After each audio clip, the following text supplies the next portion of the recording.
Host of Gun Talk, heard Sundays 1 till 4 right here on News Radio 710 Keel, Mr. Tom Gresham. Mr. Tom, thank you once again for joining us. How have you been?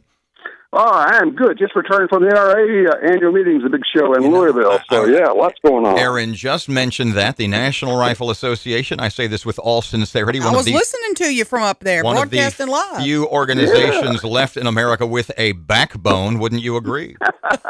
Well, at least they know what they are about, and it is the ultimate in grassroots lobbying, the way that the country was founded, where a bunch of people get together and say, we're going to get together and we're going to petition our government, which is kind of what it's all about.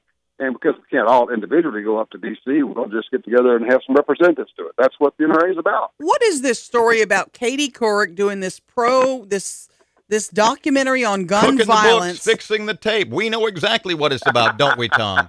And I was going to say, I said to Aaron last hour, I said, you can't be surprised. She said, well, I kind of am. I said, how can you be surprised? Tell folks what happened. All right, here's the story. Short story is that Katie Couric does this much acclaimed supposed documentary on guns in America. Well, those of us who've been watching this for a long time know it's going to be a hatchet job. It's just like Michael Moore got an Academy Award for his faked-up documentary, Bowling from Columbine, where he lied, put misquotes in there, and just basically misled people. So Katie Couric does the exact same thing. The only problem was, in the past, it's always been, well, I didn't really say that, or that was this. But in this case, the people she's interviewing, they had audio recordings going, so they have the actual recording of what happened versus what showed up in this fake documentary. So she did a little strategic editing? No, she lied through her teeth. She did a Brian Williams, Dan Rather thing. I love Tom. No, it's just a lie. What she did is she asked this group of people, well, if there are no background checks, how would we keep guns away from terrorists? And in the video, in this documentary, they cut to this group, and they all kind of look sheepish, and no one says a word, and the music comes up, and it's low, and it's ominous, as though, well, we just don't have any answer for how in the world would you keep guns away from terrorists if we didn't have background checks. But then when the actual audio comes out, you find out what actually happened. She asked the question, and then without missing a beat, somebody comes in and says, well, of course, if you haven't been, haven't been convicted of a crime, why should you lose your gun rights? And there's this back and forth and this on and on. So she asked a question, she got an answer, but in the editing, they lied through their teeth, and they grabbed a piece of video from another part of the interview and put that in purposely to mislead people. The only problem was this time she not only got caught, but now we have the evidence, and now everybody else can understand what we've been saying all along is the general media lies whenever it comes to stories about guns. You know, Tom, speaking of, there have been, you ask him, you've got it. Tom, we've had a rash of gun violence shootings in Shreveport. Most of these are cases where folks know each other, some sort of domestic situation or drug-related. There are going to be those who say we have too many people with guns, and that's the first thing they go to when they get into a dispute. How do you react to that? Well, it's interesting. While you're looking at the local story, the FBI is saying, well, gun violence is down by 50% in only 20 years, which is massive. It should be banner headlines for that. But here's the deal. When we say, well, people who are killing each other know each other. Yeah, well, generally you don't kill somebody that you don't know, so that's always been the case. Domestic violence has always been the case. So let's do something about maybe the drug deal. Most of these are. And I'll tell you the other thing you'll find is that a large percentage of the domestic violence shootings also involve drugs. So when you start drilling down, these are not people generally like you and me.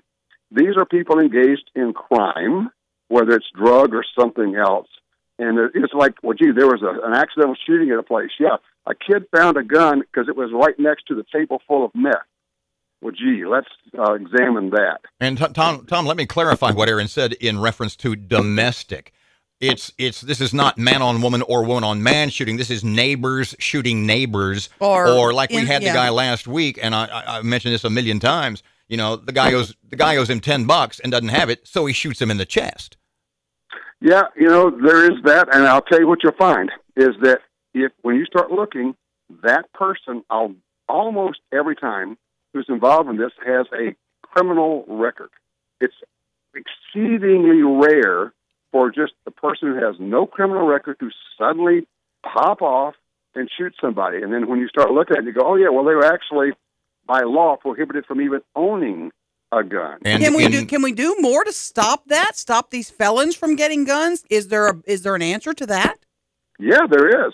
What you need to do is talk to the United States attorney in your area who will refuse to prosecute any of these cases. I'll guarantee you the U.S. Attorney's Office in Shreveport or any other place, it's probably been years since they prosecuted a felon in possession of a gun, which is a federal crime.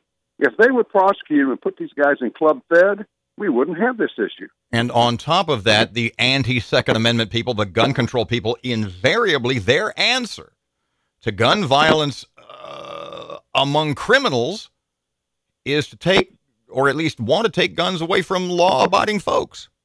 Well, let's see. Guns used in murders represent about 0.0009% of the guns that we own. I'm not kidding. That's the actual number.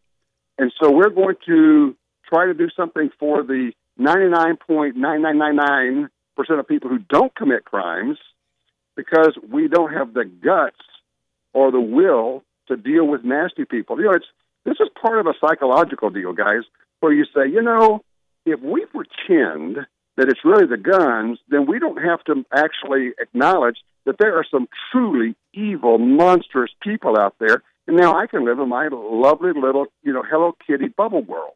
But, Tom, when you and I were youngsters, if people we know got into some sort of dispute, be it over drugs or be it a domestic, they would duke it out. Now the duking it out doesn't seem to be happening. It seems to be, let me pull out what I've got. I've got the latest and greatest gun.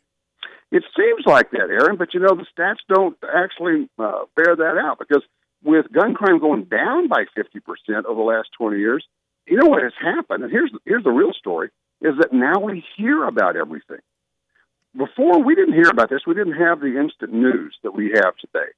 So while there appears to be more of it, all that really is happening is we are hearing more of it. And it's hard to make the distinction between the two, because you said, well, every time I turn around, I'm hearing these stories. Yes, you are, but it doesn't mean there's more of them. Tom Gresham, Gun Talk, Sundays 1 till 4 on Keel, including this Sunday. What you got coming up this weekend? We're going to be doing actually another show. This is when we recorded at the NRA show. We're going to have tons of people. We've got the cutest little girls you ever saw. We've got a 13-year-old, a 12-year-old, and a 9-year-old who are top competitive shooters, and they are just delightful. Wait till you hear these little ladies. Looking forward to it. Sunday, 1 o'clock till 4, Tom Gresham's Gun Talk. Thank you, bud. Take care, guys.